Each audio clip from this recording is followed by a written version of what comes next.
Hello student, मैं भाई aiming high Hindi YouTube channel में आपका मोस्ट वेलकम करता हूं। आज कल हम लोग तरंग पढ़े थे, साउंड वेव पढ़े थे।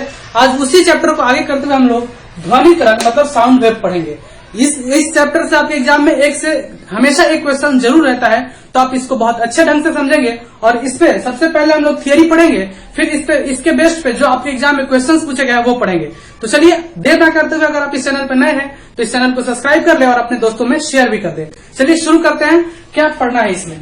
आप कल ही पढ़ चुके थे कि साउंड वेव जो है, साउंड वेव मतलब कि ध्वनि तरंग क्या है, एक यांत्रिक तरंग है। यांत्रिक तरंग है मतलब कि मैकेनिकल वेव है। तो आपको मैकेनिकल वेव का क्या क्या प्रॉपर्टी पढ़े थे।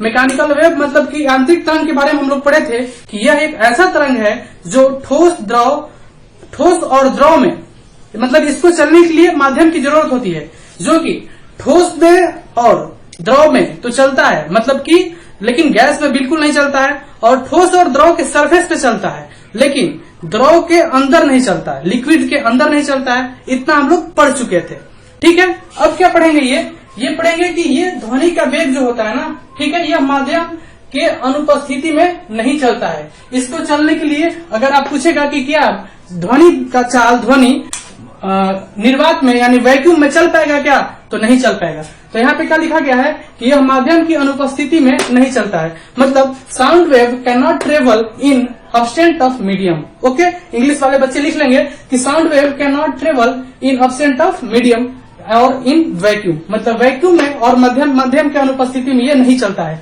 आगे क्या है, इसमें लिखा गया है कि ध्वनि का वेग माध्यम के घनत्व के मतलब कि डेंसिटी पे, तापमान पे, प्रत्यास्था पे निर्भर करता है। कहने का मतलब कि ध्वनि का वेग जो वेलोसिटी ऑफ साउंड है वो माध्यम, अब पता चल गया कि माध्यम के रहने पे ही चलेगा, तो माध्यम में ही चलेगा। तो माध्यम का जो प्रॉपर्टी है उस पे बात पे डिपेंड करेगा ध्वनि के वेग। तो ध्वनि का वेग माध्यम के घनत्व पे डिपेंड करता है, मतलब डेंसिटी पे डिपेंड करता है, तापमान पे डिपेंड करता है, टेम्परेचर पे मतलब, और प्रत्यास्था मतलब इलास्टिसिटी पे डिपेंड करता है। तीन बातों पे डिपेंड करता है। तो इसके साथ कैसे ध्वनि का वेग चेंज होता है, किसको बढ़ाने से या किसको घटाने से ध्वनि का वेग घटेगा या बढ़ेगा, इस चीज को हम यहाँ पे शॉर्ट फॉर्म में लिखे हुए हैं। इन सब पॉइंट से आपके एग्जाम में क्वेश्चन पूछा गया है कि टेम्परेचर इतना तापमान बढ़ा दिए तो ध्वनि का वेग क्या होगा, प्रत्यास्था इतना बढ़ा दिए तो ध्वनि का वेग क्या होगा। तो ये अगर आपको पता रहेगा तो आप यहाँ से कर सकेंगे। देखिए लिखा गया है कि ध्वनि का वेग माध्यम के प्रत्यास्था के वर्गमूल के समानुपाती होता है। इंग्लिश वाले बच्चों को मैं बता दूं कि speed of sound is directly proportional to square root of their elasticity. Speed of sound is directly proportional to square of their elasticity.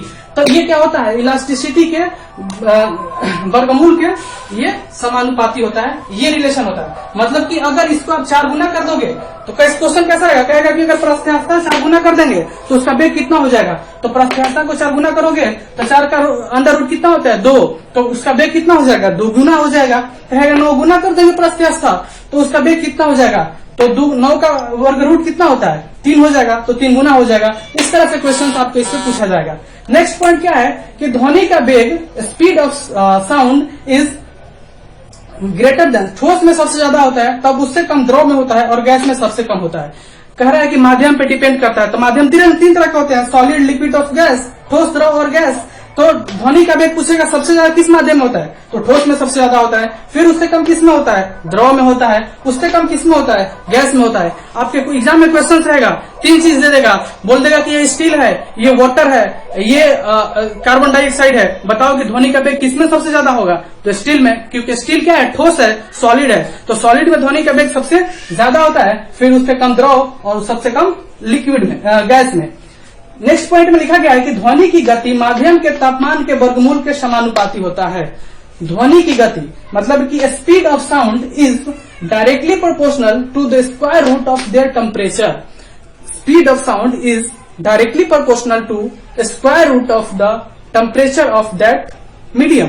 तो यहाँ पे लिखा गया कि ध्वनि का वेग जो होता है तापमान के डायरेक्टली प्रोपोर्शनल के वर्गमूल के बराबर होता है। तो इसका भी यही मतलब कि अगर टेम्परेचर 4 गुना कर दोगे तो वेलोसिटी कितना हो जाएगा, 2 गुना हो जाएगा। टेम्परेचर 9 गुना कर दोगे तो वेलोसिटी 3 गुना हो जाएगा, क्योंकि इसका स्क्वायर रूट निकालोगे तो 3 आएगा। वैसे ही टेम्परेचर अगर तापमान अगर 16 गुना कर दोगे तो उसमें वेलोसिटी कितना गुना हो जाएगा, 4 गुना हो जाएगा। जो भी देगा उसका वर्गमूल निकाल के उतना गुना आंसर करके बढ़ जाएंगे। आपके एग्जाम में भर के क्वेश्चन पूछा गया, आप जाके देखेंगे। और क्या कंक्लूजन है कि अगर 1 डिग्री के तापमान बढ़ाने से 0.61 के दर से ध्वनि का वेग बढ़ जाता है। कहने का मतलब यह है to increase the 1 degree of temperature speed of sound is increase by 0.61 metre per second. ठीक है, ध्वनि का वेग ध्वनि का तापमान माध्यम का तापमान 1 डिग्री से अगर बढ़ाओगे तो उसी माध्यम में ध्वनि का वेग 0.61 मीटर पर सेकेंड से बढ़ जाएगा। कहने का मतलब ये है कि अगर मान लो यहाँ पे ध्वनि का वेग अभी तापमान जो जिस तापमान में मान लो 30 डिग्री है, अगर यहाँ पे ध्वनि का वेग अगर मान लो कि 40 मीटर पर सेकेंड है, तो अगर 1 डिग्री टेम्परेचर बढ़ा देंगे तो अब 31 डिग्री टेम्परेचर हो जाएगा, तो यहाँ पे ध्वनि का वेग कितना हो जाएगा 40.61 मीटर पर सेकेंड। मतलब कि 1 डिग्री के तापमान बढ़ाने से 1 डिग्री सेल्सियस तापमान बढ़ाने से 0.61 मीटर उसका वेलोसिटी बढ़ जाता है। नेक्स्ट क्या है, ध्वनि का वेग माध्यम के घनत्व के वर्गमूल के व्युत्क्रमानुपाती होता है। लिखा है कि speed of sound is inversely proportional to the square root of the density of that medium. मतलब कि ध्वनि का वेग माध्यम के डेंसिटी के वर्ग रूट के व्युत्क्रमानुपाती होता है। ये ऐसे होता है 1/√d। ठीक है, तो इसका मतलब क्या हुआ कि अगर आप इसको बढ़ाओगे तो ये घटेगा, मतलब कि डेंसिटी बढ़ाओगे माध्यम का तो वेलोसिटी उस माध्यम में घटेगा, और अगर वेलोसिटी बढ़ाओगे तो डेंसिटी क्या होगा, घटेगा। तो आप देखे होंगे कि बरसात के दिन में आर्द्रता बहुत ज्यादा रहता है, मॉइस्चर ह्यूमिडिटी बहुत ज्यादा रहता है, जिसके वजह से अगर ट्रेन आपके गांव से बहुत दूर भी चलती है तो आपके गांव में उसका आवाज सुनाई देता है, क्योंकि उस समय माध्यम में आर्द्रता बहुत ज्यादा होता है। आर्द्रता ज्यादा होने की वजह से ये अगर आर्द्रता कम होता है, आर्द्रता कम होने की वजह से डेंसिटी कम होने की वजह से ये क्या होता है, वेलोसिटी ज्यादा होता है, और डेंसिटी कम होगा तो वेलोसिटी ज्यादा होता है। इसलिए उस समय साउंड, आप इस चीज को इस बार अप्लाई करके देखना, जिस समय बरसात का मौसम होगा, आप यहाँ पे खड़े होंगे, आपके दोस्त बहुत दूर खड़ा होगा और आप उसको चिल्लाएंगे तो पानी अगर चारों तरफ पानी पानी भरा हुआ है या बारिश हुआ है तो आप उसको इजिली सुनाई देगा, दूर तक आवाजें जाती हैं, क्योंकि उस समय डेंसिटी क्या हो जाता है, कम हो जाता है, जिससे क्या होता है, वेलोसिटी बढ़ जाता है ध्वनि का। ठीक है, नेक्स्ट है कि ध्वनि का वेग गैस के अणुभार के वर्गमूल के व्युत्क्रमानुपाती होता है। ध्वनि का वेग किसके, ध्वनि का वेग गैस के अणुभार के, मतलब कि speed of sound is inversely proportional to the molar mass of the gas. ठीक है, मोलर मास गैस के मास के व्युत्क्रमानुपाती का वर्गमूल के बराबर होता है। तो हम लोग ये 4 रिलेशन पढ़ लिए कि ध्वनि प्रस्थापन पे भी डिपेंड करता है, तापमान पे भी डिपेंड करता है, माध्यम के डेंसिटी पे भी, मतलब कि घनत्व पे डिपेंड करता है, और माध्यम के मोलर मास पे भी डिपेंड करता है। इतनी सारी चीजें हम लोग पढ़ लिए। अब इस पे बेस्ड अगर आपके एग्जाम में कुछ भी क्वेश्चन पूछा होगा तो वो भी हम लोग करेंगे, और भी थियरी इसमें पढ़ेंगे। ठीक है, इतना आप नोट डाउन कीजिए, तब तक मैं और बताता हूँ।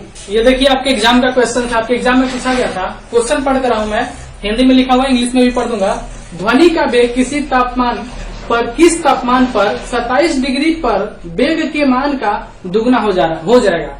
कह रहा है कि 27 डिग्री तापमान पे किसी ध्वनि का वेग दिया गया है, तो बोल रहा है कि वो वेग को, उसी वेग को दुगना हो जाने में हो जाएगा, तब उस समय टेम्परेचर कितना होगा, तापमान कितना होगा। इंग्लिश में बोले तो speed of sound is at what temperature the speed of sound is become 2 times of the temperature at the 27 degree Celsius of temperature. कह रहा है कि अगर 27 डिग्री सेल्सियस टेम्परेचर पे अगर ध्वनि का तापमान वेग कुछ है, कुछ वेलोसिटी मान लो v है, तो उसको दुगना हो जाता है। जब अपना वेलोसिटी दुगना हो जाता है तो उस समय तापमान कितना होगा।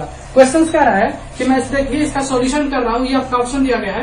कह रहा है कि मान लो अगर वेलोसिटी लेट कर लो कि अभी ध्वनि का वेलोसिटी v है, जिस समय तापमान टेम्परेचर क्या है 27 डिग्री सेल्सियस है, तब कह रहा है कि अगर ये वेलोसिटी 2 भी हो जाए तो उस समय तापमान का मान क्या होगा। ये क्वेश्चन एक्चुअली में है कि कह रहा है कि उस समय तापमान का मान कितना होगा। तो मैं आपको बताया था कि जो क्या होता है ध्वनि के वेग में और तापमान में क्या रिलेशन होता है, √, डायरेक्टली प्रोपोर्शनल टू √T, ये होता है ना।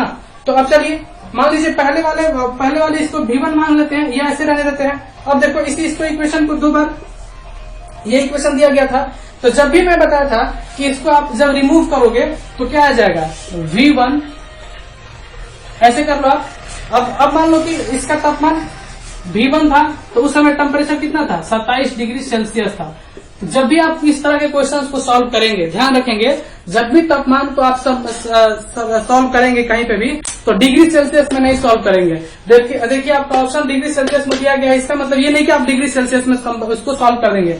सबसे पहले तापमान को, टेम्परेचर को केल्विन में बदलना होगा, क्योंकि आपके एसआई यूनिट जो होता है तापमान का, टेम्परेचर का एसआई यूनिट केल्विन में होता है। तो जब मैं बताया था कि जब तापमान डिग्री सेल्सियस में दिया जाता है तो केल्विन में कैसे कन्वर्ट करते हैं। आप अगर नहीं देखे हैं हीट वाला चैप्टर तो जाके उसमें देखिए, बताया गया है कि kelvin equals to 273 plus degree Celsius, मतलब कि डिग्री सेल्सियस में 273 जोड़ देंगे तो केल्विन आ जाएगा।